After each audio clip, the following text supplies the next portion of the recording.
Another wavy comeback and more discourse. I promise, I really, really, really love wavy, and I think and talk about them all the time. But when my thoughts get this deep, it might be better to say them out loud. So, what are wavy wearing? The first teaser image for their 7th mini album was scary. Genuinely. It put everyone on edge. Why? Saggy pants, head coverings, tank tops, ski masks. What are we playing at here? Combined with the title Big Bands, it conjures up an image of gangster rappers, African American hip hop culture, and overall appropriation. So, immediately no. On my side of town, people were freaking out.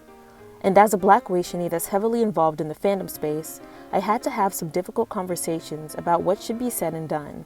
But I'm not an authority figure. I'm a fan too. I want to sit back and enjoy this summer comeback like everyone else. I didn't want to worry about my fave disrespecting my ethnicity and getting dragged, rightfully so, by K-pop Twitter. I think people are scared, but what they're scared of bothers me because I can't quite figure it out.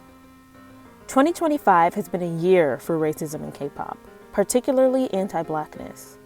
Many a comeback concept rooted in cultural appropriation, eugenics on bubble, N-word scandals both new and resurfaced, and perhaps most notable of all time, the semi-successful canceling of a girl group I once loved, only to have the slot they lost at KCON filled by a group with a Korean man wearing cornrows. This industry is so unserious. Needless to say, people are really scared that their fave will be next.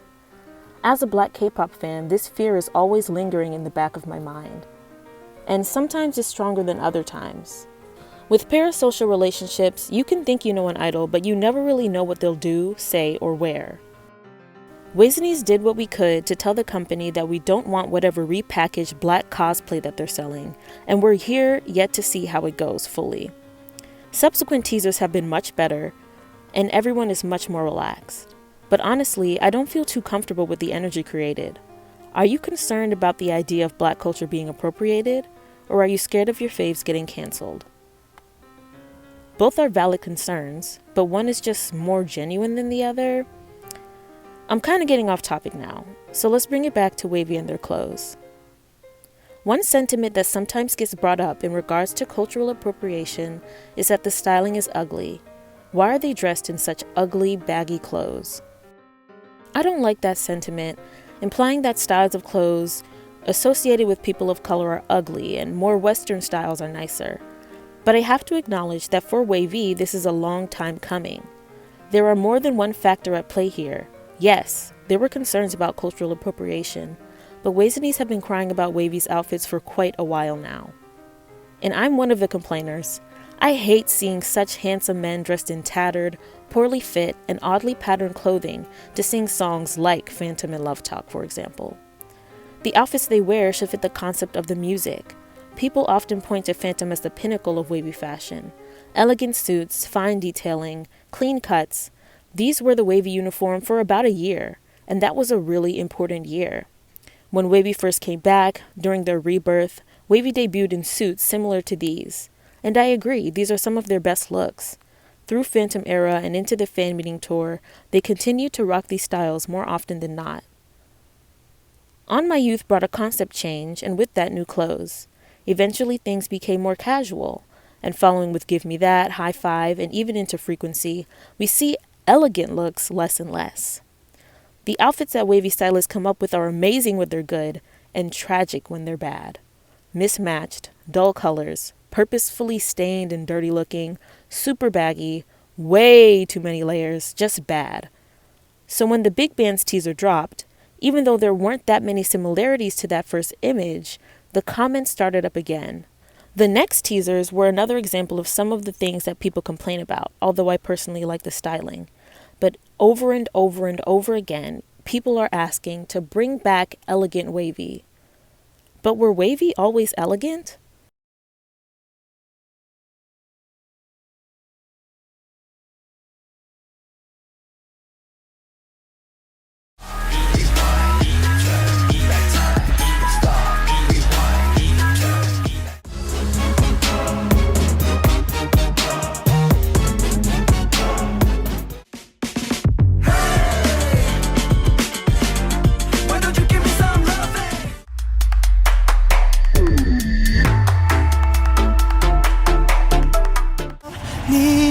小的今天，如果心碎能。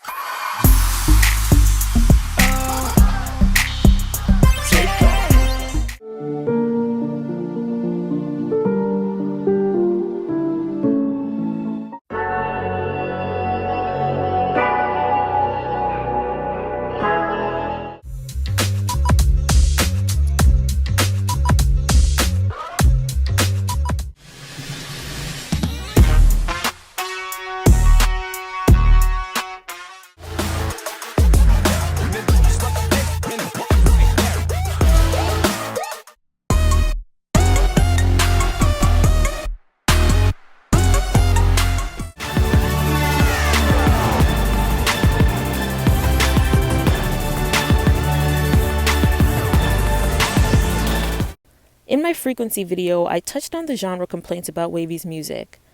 People miss the grand, sweeping strings and orchestral elements of songs like Moonwalk, Love Talk, Phantom, and even Kickback. But even when the music was elegant, the styling was not always so. Kickback is notorious for questionable styling. wayv's real debut song, Take Off, was clean, but not particularly elegant in styling, and some of the key looks were more baggy jeans, jerseys, and mixed patterns. Moonwalk was a mixed bag, but still very conceptual. Space theme, sci-fi, lunar landing type of vibe. I think a lot of the wayv is elegant comes from Love Talk, and even though it wasn't fully performed until that rebirth era, by then it was synonymous with a classy suit. Love Talk is still wayv's most popular song, so as they dip into new concepts, they're going to include it on the set list, even if they aren't dressed for the occasion. wayv's concept, though, has always been kinda rough around the edges, and there's space to both appreciate them getting into more diverse genres and concepts, and appreciating their nostalgic sounds and styles from before, but we don't have to get hung up on it. Really think about what you're asking for. Should every comeback look and sound like Phantom or Love Talk? I don't think so. Should every concept be hip-hop? Wearing mismatched camo streetwear? Probably not that either. Styling really matters in this industry. It can make a group stand out or blend in. Styling creates identity, cohesion, or a lack thereof. I think the people who are crying and complaining and asking about Elegant wayv just have a conception of them in their minds as that more sensual, more elegant group, even though that's not what they've always been known for. It's just what they became the most known for because of songs like Love Talk or like Nectar. You know, that's what people are kind of looking to wayv for, even though it's only a couple songs out of a vast catalog with many genres and many stylistic concepts. Good styling will highlight the features of group members. It'll match the music well and help to sell the concept. Bad styling distracts from everything that matters, which is why we care so much. I don't think that wayv needs to fully retire all baggy outfits, but there's a time and place for everything. The big band's concept looks really strong, and I think despite the layers and double pants, they look well fitted and put together as a group. We even got some suits coming in, so it's going to be amazing. Can the stylist work a miracle and make every single stage outfit for this era look good? Maybe, maybe not. The suits concept gives the public some of what they've been begging for. It's clean, and the suits aren't boring either. We're going to get a mixed bag, and either way, I'm really excited.